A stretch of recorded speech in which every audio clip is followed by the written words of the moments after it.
as of right now with the investigation, where are you guys at currently? Like, have you broke any new ground? Is there any new findings? Or, you know what? And I guess even before that, let's what exactly, for anyone that hasn't seen the episodes, let's pretend that these people don't even know what the new family is. Okay. We didn't really go into that. So what is the new family about?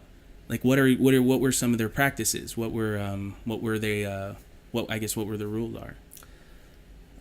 Go ahead. Well, I was gonna say, if you haven't seen the episodes, so we actually tracked down someone that was in the new family, and we got an interview with her, which was really interesting, and we kind of learned the ways in which they're similar to the Manson family, like the psychological programming.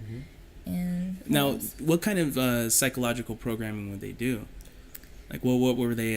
Was it they were just forcing them to watch disturbing things all the time? Haven't delved too much into that yet, the specifics of how they program, but I know that a lot of it is, you raise kids within the family and you don't let them out. Gotcha. And whenever you have children who are learning that this is their world, you can teach them pretty much anything and they'll accept it. Their minds are like sponges. Yeah. So in the case of a lot of people, and if you don't let them out, then they'll do whatever you say growing up. So I guess with something like the new family that hasn't been so well documented, it does make it's kind of, this is like a new pioneer in terms of like finding a cult and actually figuring out the details. You guys are going out there and investigating and gathering this information about this new cult.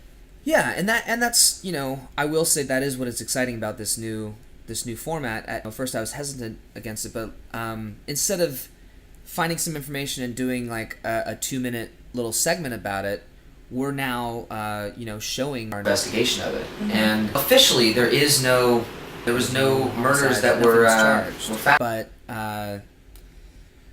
so this is a family that has managed to kind of stay out of the eye of the media as compared to like the Charles Manson family, where they were all about media and letting people know that it was about death to pigs. Exactly. Yeah. When there's no convictions, everything's up to speculation, and so I think a lot of people pass it off as just a speculative thing. Yeah. And I just think there's something more to it though. So I'm gonna dive deeper into it. So that brings us back to now, like what in diving into this cult, where are you guys right now with information? What's going on? Well, we do have we've gathered some information from our eyewitness Callie, who was a member of the family who grew up in the cult. So we've gotten some information from her.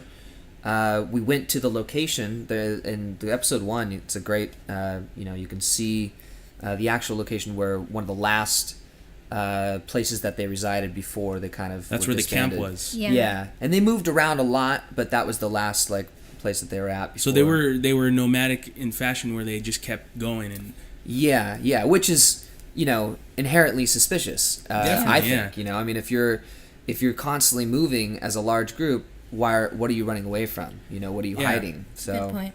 That makes sense. In episode 1, there was a moment where you guys found some barrels that were buried underneath the desert ground. So I wanted to kind of go into that. What were your thoughts when you found those? I just wanted to keep filming. Yeah, it was crazy. I mean, when we interviewed Callie, she kind of she tripped up when we were talking about the barrels, and so I could tell that there was something more that she wasn't. She was visibly shook and shaken. And so there was something there that she wasn't telling us. So I knew there were barrels out there. I knew they were somehow used within the cult structure. And then when we found the barrel there, it just kind of, it was weird. It got me excited, to see if there was, we're literally uncovering the truth, potentially. At the same time, it's horrifying, because what if there was something truly disturbing? WWE not truly disturbing. Yeah. No, but you're right. I mean, what if there was something in there? There's conflicting feelings there, because as a journalist, as someone that's out there, a video journalist, really like out there trying to investigate this.